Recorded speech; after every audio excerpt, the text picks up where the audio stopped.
we all may have heard this concept of the dark night of the soul, which sometimes we may think it's something bad or unwilling or something that happens once in a lifetime, and after that you are totally enlightened, but that's not the case. It just refers to when you are being led into some darker space from the ones you are accustomed to deal on a daily basis. And in that darkness, there will be a deeper healing and a deeper learning taking place.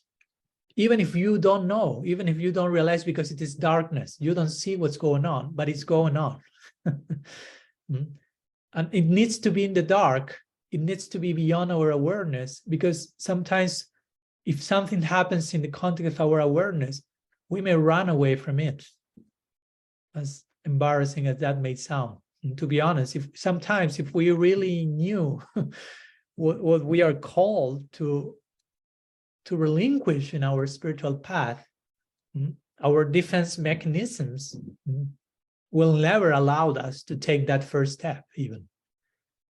Again, that may sound embarrassing, but that's who we are mostly as conditioned souls. If we are really becoming fully aware of all implications of Krishna's plan, probably we will just escape. And that's why sometimes the only way we can enter into deeper dimensions of our journey is by being unable to see where we are going. Do you follow my point?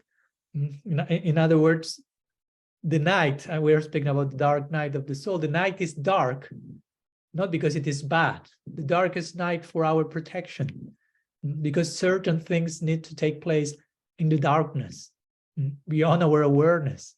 So we should understand there is deep healing and deep learning going on in this dark period.